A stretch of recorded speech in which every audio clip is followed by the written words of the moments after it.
It's your day in tech history, and it's brought to you by our friends over at Expedia.com, where you can find yours with Expedia. Hey everybody, Jeffrey Powers here, and I welcome you to the Day in Tech History at dayintechhistory.com. It's part of the Tech Podcast Network. You can subscribe via iTunes, Zune, or Stitcher Internet Radio. Our Twitter is Day in Tech Hist, and all show notes are on the wiki page if you want to follow along. Now let's find out what happened on this day, your day in tech history. October 26th, 1861 is where we're going to start. The Pony Express, which was been the fastest method of communicating between San Francisco and St. Joseph, Missouri, officially ceases operation. 1936, the first electric generator at the Hoover Dam goes into full operation. Jump up to 1960, Saga, which is a silent shoot-'em-up Western. It was a play written by the TXO computer, which was the first general-purpose transistorized computer, and it aired on the CBS television network to commemorate the 100th anniversary of the Massachusetts Institute of Technology. 1961, the IBM Data Processing Division introduced the hypertape for IBM 7340, which was a system faster than any commercially available magnetic tape system. 1971, JVC announced its first U-format video recorders. 1976, the Ekran-1 direct broadcasting satellite was launched by the Soviet Union. In 1983, Atari began introducing versions of some of its video games for use on other video game systems and home computers.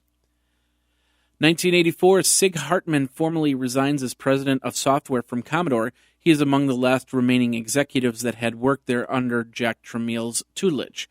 Within weeks, Hartman, who was earned a reputation as a business negotiator, would go to work for Atari to once again serve under Tramiel. And in 1998, Reuters news service reported that a paralyzed Georgia man had become the first human to control a computer using only his thoughts with the help of a brain implant. Symantec, the producer of Norton Utilities, acquires quarter-deck office systems for $65 million. Version 1.0.1 of PHP MyAdmin is released, and VM Labs, which employs approximately 50 people, relocates to their new office in Mountain View, California. And now this word from our friends over at Expedia. Las Vegas, Jamaica, San Francisco, China, New York, Portland, Florida. Have you been? Maybe you're from there and you need to start planning your trip home for the holidays. Now is the time to do that. With rates at their lowest for November and December, you can get great deals in planning your trip. That's where Expedia comes in, from air travel, hotels, cars, and full vacation packages. Because who doesn't want to be in a warm city during the coldest of winters? You can also earn Expedia points so you can use them on more trips all around the world. Get $25 off your first hotel booking at Expedia. Go over to geekazine.com/Expedia for more details. Over at Expedia, find yours. Now let's get back into your day in tech history. In 2000, Sony Computer Entertainment introduces the PlayStation 2 in the United States. The system featured a 294 megahertz processor, a single analog DualShock 2 controller, 2 memory card slots, 2 USB ports, and an IEEE 1394 port with 128-bit Emotion Engine graphics processor. It would cost $299. 2001, the Klez worm was first identified. It affects Microsoft Windows operating system, exploiting a vulnerability in the Trident layout engine. Also in 2001, William Zeller released the first version of his software, MyTunes. In 2004, Apple released the iPod Photo, which is a new version of the fourth generation iPod. It was able to display digital photographs and album art on its built-in color screen. It would cost $599 for 60 gigabytes.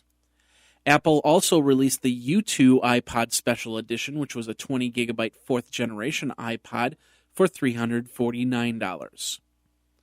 2009, Facebook added a feature that if people passed away, friends could alert the social network, which would then in turn lock the profile, but would not delete it.